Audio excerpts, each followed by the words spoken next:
All right, here we go, folks.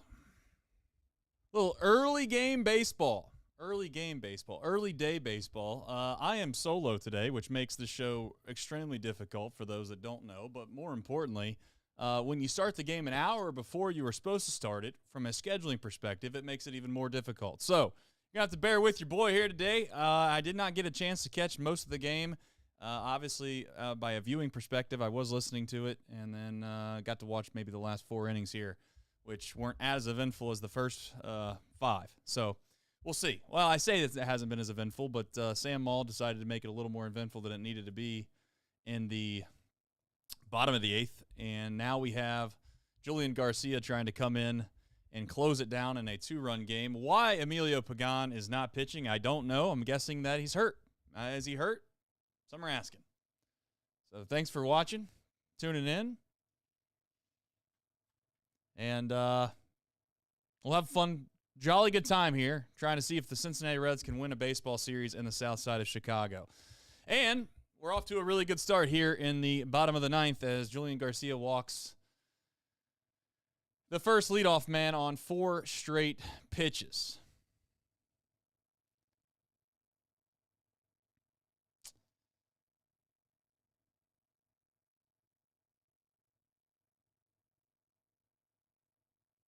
Four straight pitches. The guy's had 1 hit all series, and now we find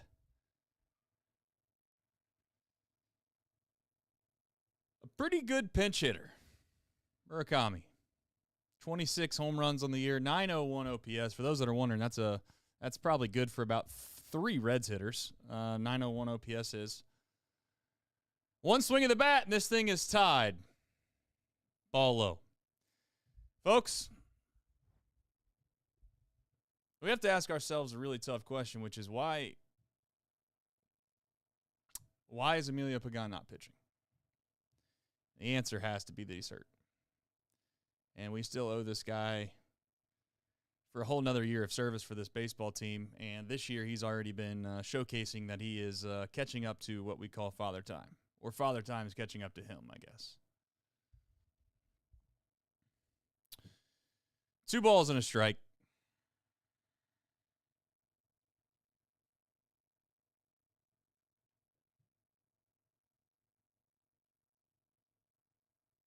There for a moment, we were worried about whether or not this game was going to be a full game.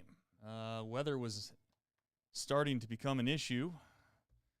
Weather seemed to hold off, and now we find ourselves in a spot where the weather could become a factor again here in the what would be the bottom of the 9th or perhaps extra innings, depending on how this bottom of the 9th goes. It's a good pitch by Garcia. Good breaking ball, sitting on the fastball, swings through it, 2-2. 1 pitch away from 2 outs, folks, or 1 pitch away from 1 out. It's a good strikeout. Good bounce back by Julian Garcia. Gets 1 out in the inning. Now he's 1 pitch away from the game being tied or the game being over and the Reds win. That's honestly why I love baseball at times so much, is because there's really just in the split second, things could be devastating or victorious. Colson Montgomery steps in, 26 home runs as well. He's got guys. The White Sox are running up there right now. They'll swing through some pitches, but they also have the ability to hit the ball over the fence. Montgomery's 0 for 4 in the day. Garcia seems to have, and I say seems to have, for all the people that are superstitious, seems to have figured out his breaking ball. Seems like got a fortunate check swing call there. We'll take it. Take that back. Take that back on replay. I think he went.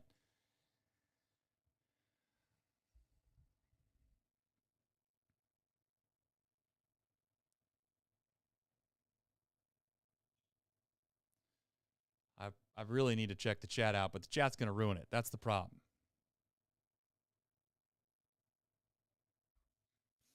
Can't check the chat because the chat will ruin it. No, that's a fly out, right? Fly out. Oh, my gosh, dude.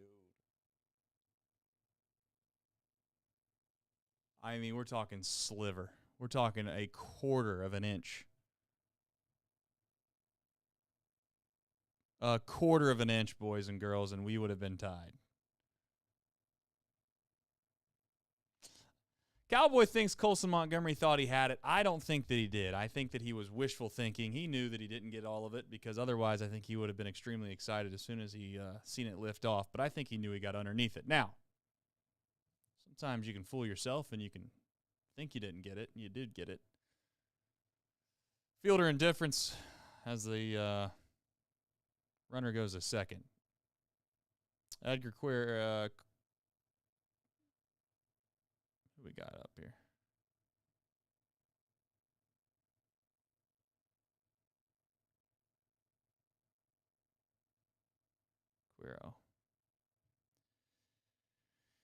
Quiro, he's a light hitting catcher, Sadak says, but I got to be honest, anybody that's 2 for 4 in a game and seeing the ball as well as he's seeing it right now as he's laying off a breaking pitch after breaking pitch is not light hitting at the moment.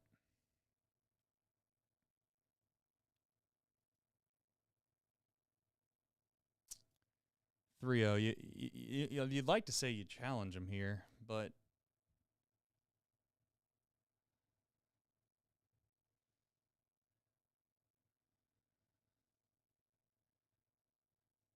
he's got 3 home runs on the year, so you'd like to think that you'd be safe, but you never know, do you?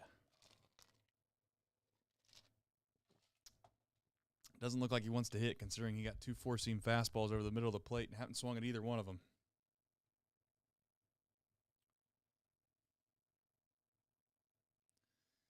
All right, folks, 3-2, 2 out. Guy on second base. Reds with a 2-run lead. Fastball down the middle, and it is pulled into right field for a base hit. That should score a run, and it will.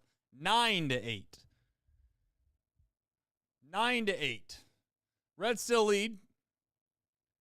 At this point, you're one swing of the bat away from a absurd loss. An absurd loss. But you're one swing of the way, one swing of the bat away from winning a game too. So a win's a win, as they say.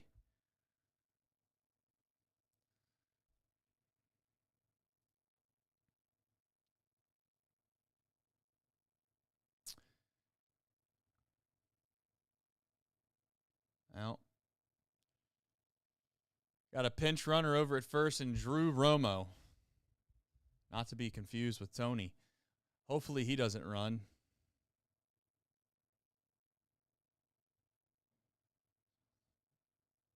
Antonacci in.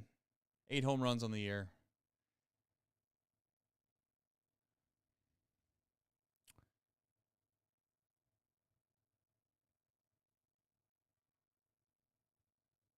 All right, we got a borderline call, strike, 1-1 count.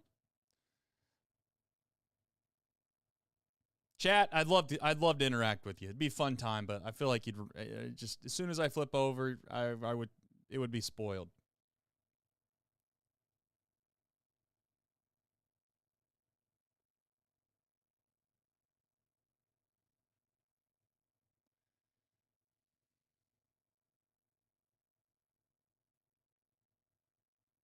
If you're the Reds, you're still in a pretty decent spot here. Let's be honest with yourselves. Just got to make good pitches, and Garcia at this moment is not getting the breaking ball chase that he was earlier in the inning. Antonacci lays off another breaking ball down, making the count 3-1, and at this point, I still don't think you give in. Certainly you don't want to walk him, but I don't think you want to throw a fastball right down the middle either. And he throws one right down the middle, and he almost gets his head taken off, but they got Ellie shifted over, and Ellie makes the play. Wow, oh wow. Sometimes you're fortunate because I got to be frank with you, boys and girls. Julian Garcia almost just lost his head. Similar to Sal Stewart, but give Ellie credit. Give the analytics department credit. They had him positioned in the right spot. Ellie makes a good play, ranging to his left, spins, throws to Sal Stewart at first base, and that will do it. Reds win 9-8. And I'm going to do my best to do a show when we come back. And a bench to bench. Change hit in the air to deep right field. Back goes Clemente. And the save. She's done.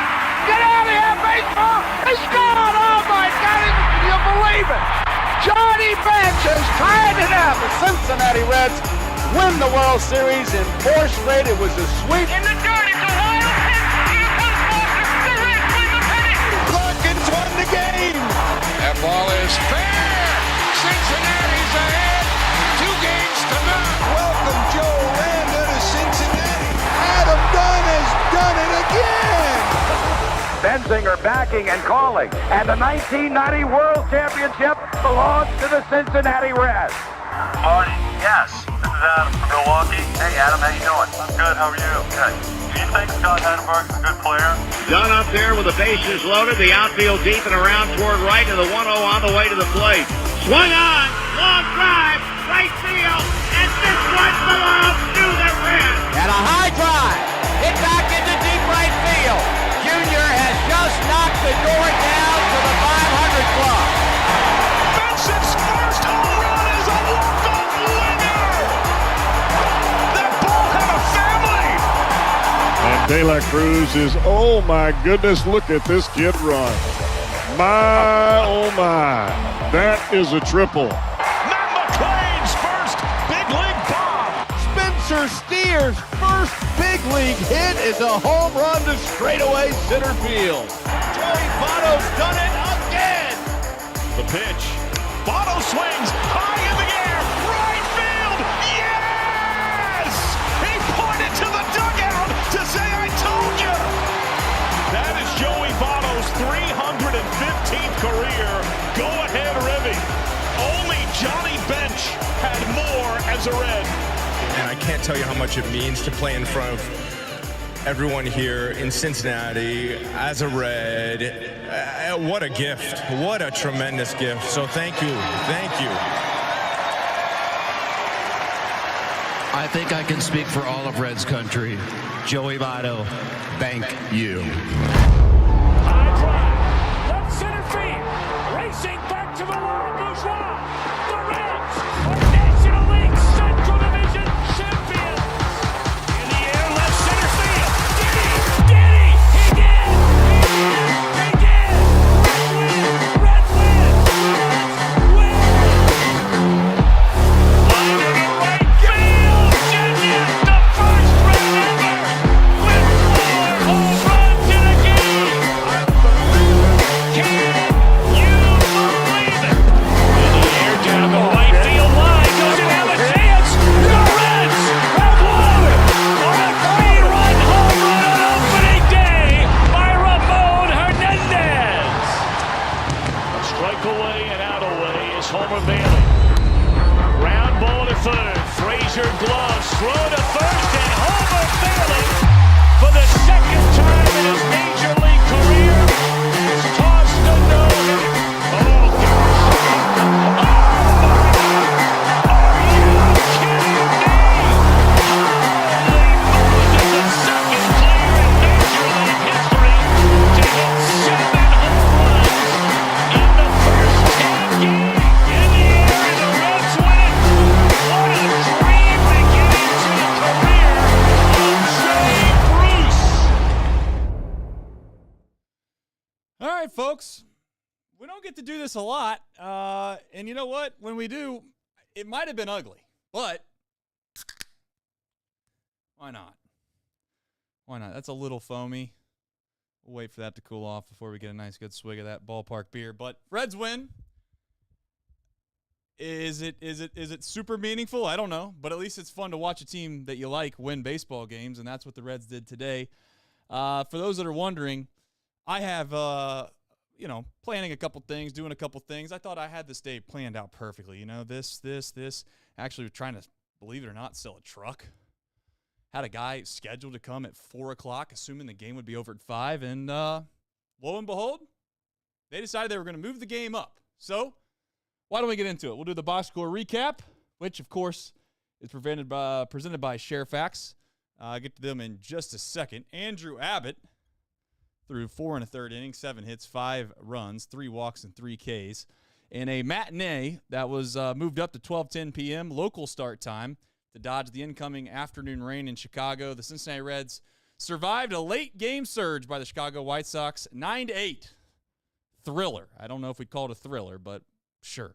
Cincinnati set the tone early in the first inning with back-to-back solo home runs from Sal Stewart and Eugenio Suarez.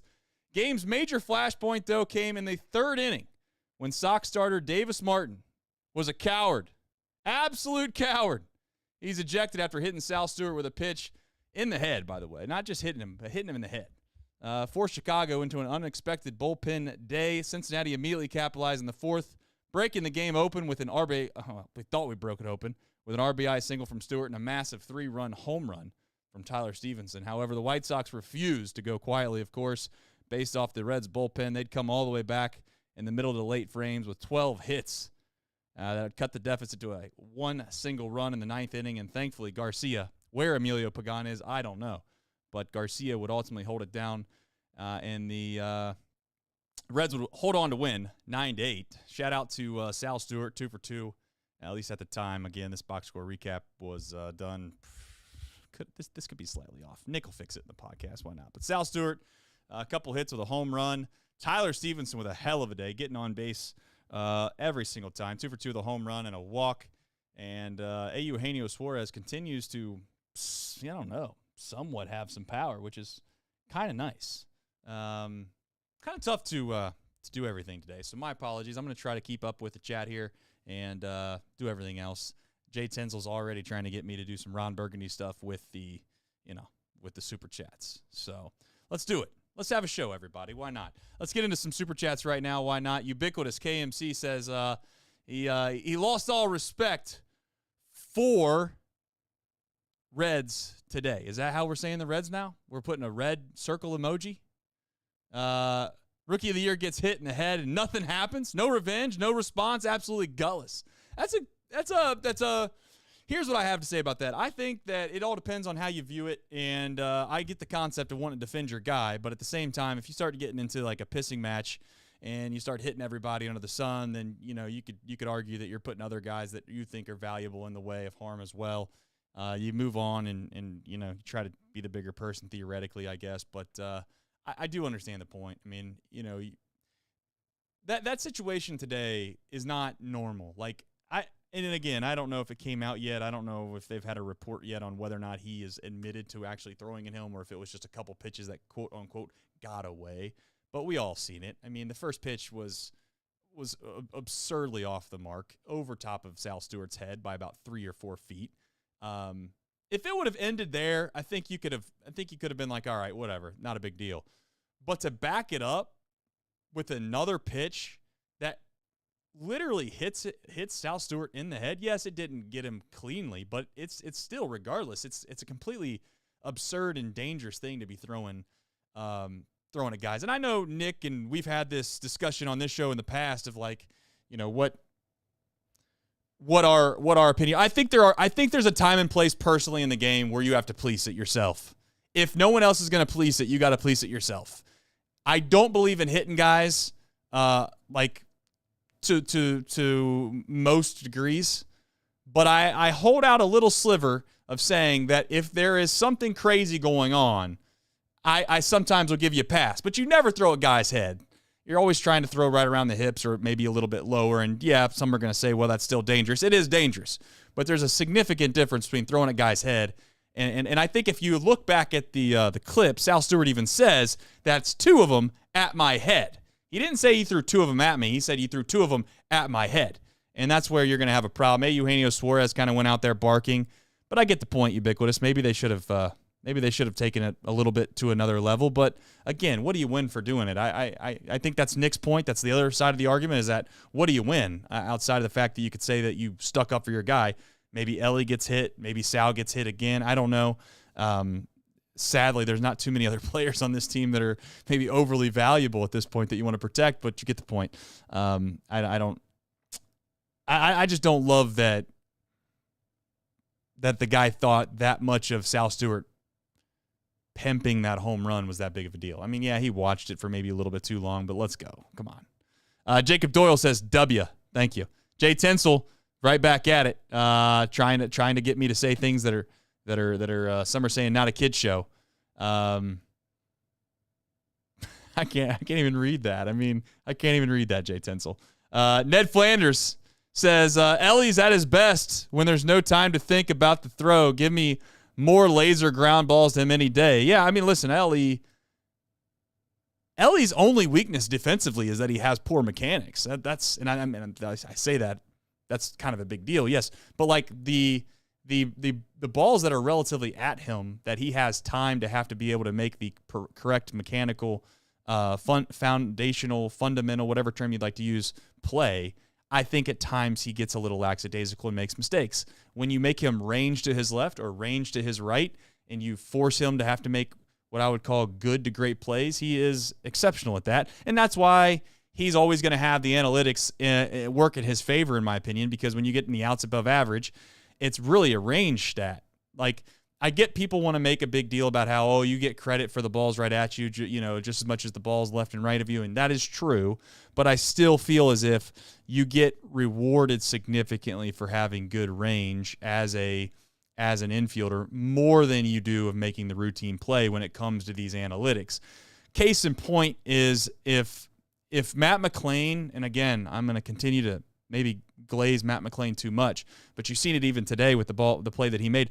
If Matt McLain isn't a well above average defensive player, then I don't really want to believe in the defensive analytics as much as everyone else does. So I'll leave it at that. But Ellie's a good player. I think most of us know that now, but we don't need to go down that path. Couple things today. Obviously, doing the show on my own makes it to where, there's only so much banter one can have. I can have some fun here with the chat. I did push my volume up, by the way. I did notice it was low, so thank you, Carolyn. And by the way, Carolyn, you still are a true believer. I do want to say that you deserve all the kudos in the world for still being a believer. And the Reds win a series. It is kind of odd that if the Reds would have taken care of business in Washington, the momentum, if you want to call it such a thing, would still be somewhat alive. But as we know, the reality of September is right around the corner anyway, so don't know if it matters. Let's talk about Tyler Stevenson, honestly. I think that's probably the biggest case study that we're going to have for the remainder of the way is what happens with Tyler Stevenson. And I guess here's where I'm at with the whole situation. Do I want Tyler Stevenson to struggle just because it would be to the Reds' benefit? No, not necessarily. But it is disheartening that you have a player that clearly, in my opinion, is a good player in this league. And he was trending in the right direction. He got off to a really, really, really bad start to begin this year. And I think that's some of why maybe when you look at his overall season statistics and where he ranks in regards to the catchers around the league, that's why he's probably not as high up on the list as I perceive him to be. But the truth is that when you want Tyler Stevenson to be playing well, if you are going to trade for him, he's been playing well.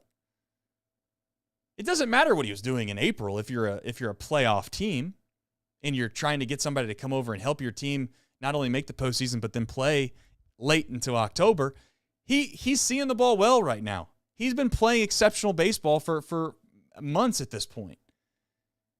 And, we missed the boat on him. I'll say it 1,000 times. We missed the boat on him. Like, somebody, if you can't sell Tyler Stevenson to somebody, then you can't sell. I don't see how there's a world where there wasn't interest. That is the most absurd thing maybe Nick Krall's ever said, and that's including the peaks and valleys comment that I know that I still try to give him a pass on because I think he was just, he's not a wordsmith. He's not the best public speaker in the world. Now, some would say, do you need to be that to have that job? I'd like to think that if you're trying to sell players to people or you're trying to sell packages to other owners or I guess really more or less other general managers, you'd like to be a wordsmith. You should probably be a good salesman. Although when he's speaking to the media, it looks like somebody that should be in the back taking care of the accounting, leaving the sales to somebody else. But how Tyler Stevenson didn't get traded at the deadline, I'll never know, but it's nice to see him playing well. But what does that mean for the Reds? It means that I guess at this point, you either extend him before the season's over, or you're going to run into a situation now where if he continues to play as well as he has for the remainder of the year, he's going to enter free agency with way more value than he would have ever had if you tried to extend him earlier in the year or even at the deadline, if we're being honest. It's a really weird time to be a Reds fan because on one hand, you like the idea that these guys are playing better or they look the part. But on the other hand, if you're a realist, it's a really devastating moment, isn't it? Because at one point, as well as Tyler Stevenson plays, and the more he plays, the price only goes up. And for those that are saying, well, he loves Cincinnati, listen, all these guys can say whatever they want about whatever city it is. It's just like you in your own life. Money plays a major factor in all decisions, especially if it's a considerable difference. And I like to think that Tyler Stevenson is going to yield some pretty reasonable offers out there from at least a handful of teams in Major League Baseball. So now we'll see what the Reds do, because there's really no alternative to Tyler Stevenson that this Reds team can believe in at the catcher position. Jose Trevino has showcased who he is. Alfredo Duno is not even really close to being a big league everyday catcher, obviously, at this point in his career, and he shouldn't be. Nobody should be asking him to fill in for the incompetence. What is the depth of this organization at catcher? So I don't know. It's something to watch, something to keep an eye on, and unfortunately for Reds fans, it's just a weird spot to be. On one hand, I'm excited Tyler Stevenson's playing better. On the other hand, I know it's going to cost us more in the offseason. All right, moving on. News comes out today that Hunter Greene is not going to be available in 2027, and the only thing that I can think of that might be optimistic or possible is that maybe there isn't a 2027 in regards to baseball at all anyways. Now, of course, that's not good for this show at all. It's not good for basically, it's not good for our company at all. But from a Reds perspective, I guess there's a small chance that you might have dodged a bullet when it comes to service time. If there isn't baseball played next year. But my guess is there will be a shortened season, and somehow, maybe, just like COVID, there's a small chance that that the players will still get the service time regardless of the shortened season. I don't know. We'll find out. Time will tell. But it's just another blow to a devastating season. Not Stevenson, excuse me, but Hunter Greene. I don't want to put my tinfoil hat on here and become a conspiracy theorist, but it does beg the question as to what was the problem in the first place, right? Was it just the bone spurs all along, and that was the original discomfort? Harkening back to last year, you get an opinion. They say you can take some injections. You get the injections. You're able to fight through it towards the back end of the year.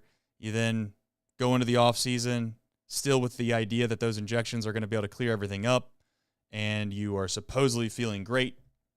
You work out all winter, you feel great. You get to the season in spring training, and then all of a sudden you don't feel great. I don't know now if was this just a small sign all along that, for lack of a better term, that Tommy John was here and we just decided that we were going to try to kick the can down the road? I don't know. No one will ever know. Well, someone does, but it would have been nice if we just, if put it this way, it would be nice if this organization just treated everything for what it is and didn't try to move around what I would call difficult situations. And again, maybe to be fair to the Hunter Greene situation, it was the bone spurs, and then he accidentally, obviously, got into a spot where he needed Tommy John after the fact into this year, and Tommy John was never even an issue or a concern hearkening back to last year.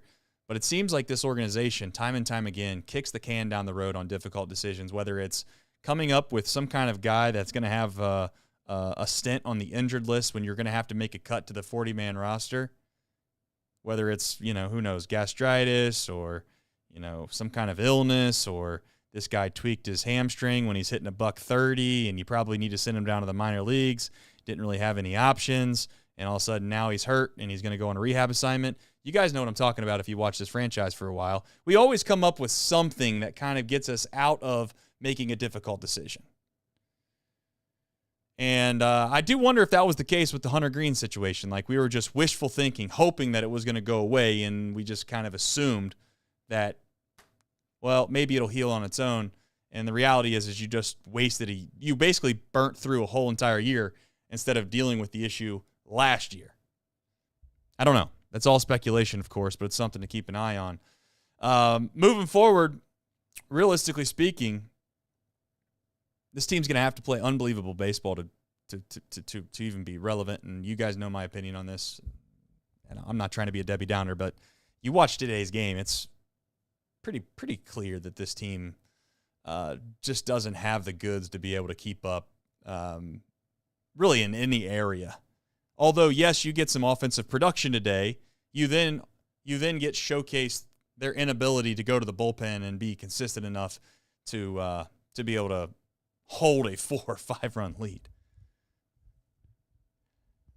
Final question of the day that I have is what's wrong? What is wrong with Emilio Pagan?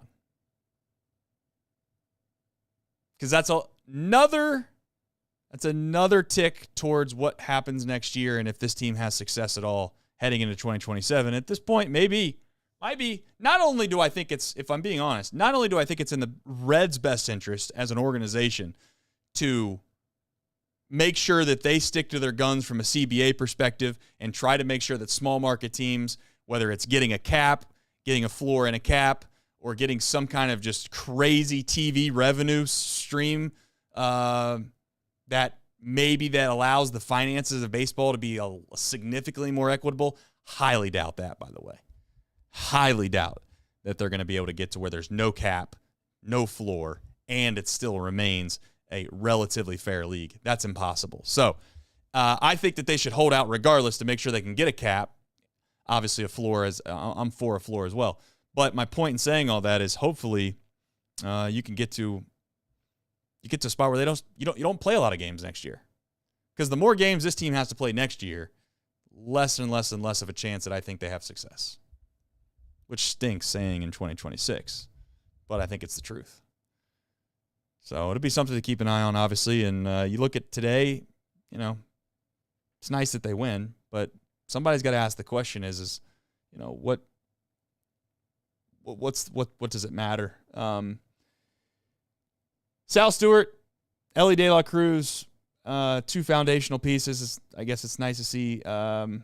Andrew Abbott did not have a good day today, but I think at this point it's fair to give Andrew Abbott passes because he's been good long enough at this point to believe that he's a linchpin in this rotation. So, seeing if we have any more super chats before I move on, and it looks like we can move on, which is nice. We did have a deep drive of the day. Shout out to Tyler Stevenson, 103 off the bat. That's big boy. I mean, listen, we do some home runs sometimes that are like 94, 95 miles an hour. And, whatever. Home run's a home run, but that one's not a chintzy one. 103 off the bat, 393 feet, 34-degree launch angle for those that care. I personally don't. But the win probability would jump up 25%. Now, that's obviously the analytic department, when they're doing those percentages, probably didn't realize the bullpen that the Reds we're going to showcase today, but nonetheless, the win probability would jump up to 86%, and it would wind up being 100%, and it mattered. Of course it mattered. It's a big home run. The Deep Drive of the Day is brought to you by Braxton Brewing Company, the official craft beer partner of the Cincinnati Reds. Crack open a Ballpark Beer, a crisp, German-style light beer crafted perfectly for 9 innings and hot summer nights. You can grab a cold one at Great American Ballpark, Braxton Taprooms, or your local retailer. Braxton Brewing is brewed for Reds country. Also want to give a shout out to Sharefax. Chatterbox Reds is brought to you by Sharefax Credit Union. Sharefax is a not-for-profit financial institution owned by its members that returns earnings to them through lower fees and better rates, in addition to traditional, that's a hard word for me, banking options. Sharefax Credit Union is an equal opportunity lender and is insured by the NCUA. All right, folks. We do have more baseball to be played, and that is coming tomorrow. It's only a day away. At Great American Ballpark, Chase Burns takes the mound, 13-2 with a 2.6 ERA. Obviously, by far the Reds' best pitcher this year, going up against another formidable foe in Sandy Alcantara, 13-6 with a 3.5 ERA. First pitch, as long as there's not inclement weather and they decide to move it around, is going to be at 6:10. It'll be on Reds TV. We will be live in the 9th inning, as always. Shout shout out to the Marlins that beat the Mets last year in the last game of the season, allowed the Cincinnati Reds to make the postseason. Because if the Reds didn't make the postseason last year, boy, the pessimism would be even more at an all-time high in this city. Reds MILB, of course, this early in the day, not much to get to. If you would like some Reds MILB, I suggest you download the podcast and you listen to it. Nick will probably clean all this up, and more or less, you'd get a lot of information there for tomorrow morning as you head on into work, or perhaps you got a little PTO. I don't know what's going on with you tomorrow, but I know this: Reds play tomorrow. We'll see if they can win. Checking out the chat one more time. Appreciate everybody being in here. Doing my best to ramble, give you guys as much food for thought as possible. But doing live shows, on a day game where, if I'm being completely honest, this is hand in the air here. Shouldn't probably say this out loud, but I'm going to say it anyways. I expected this game to start at 2 o'clock. So when I turned on my television and realized this game was in like the third inning, I think it was the third inning, I was beside myself. But that's here nor there. Good thing is there's DVR, so you can kind of catch back up as the game goes on. But ultimately, if you watch the last inning, you got to see everything you needed to see. Reds find a way to hold on and win. Want to say thank you to everybody. Appreciate it. And Jay Tinsel says, Nick completes Trace thoroughly. Look at the spitballing right now. Trace is a mess. Yeah, I mean, listen, I don't know if you know, but there's a graphics package right here. There's a software production system that I'm running. There's ads that I got to read. And then over here, there's a YouTube live chat that I got to keep up with in case somebody super chats. So I will forever say, trying to do this show on your own by yourself, doing all the things that we do, is impossible. It's impossible. Period. Point blank. Not saying that somebody else couldn't do a better job, because they probably can. But when you say you're going to do every single show live in the ninth inning, someone's got to do it. And your boy here today was trying to do it. Just so happened to have a guy from Facebook Marketplace trying to buy a truck of mine showed up in the bottom of the eighth inning, which also threw a wrench in my plans, because I thought I had, again, strategically planned everything out today, and it just didn't go my way. But you know what did go my way? Watching the Reds find a way to win, and saying so long to all of you, and appreciate you watching as much as you have. And I don't got much else to say. This team sucks, but I'm still going to watch them anyway. And for that, God bless. Take care. Go Reds.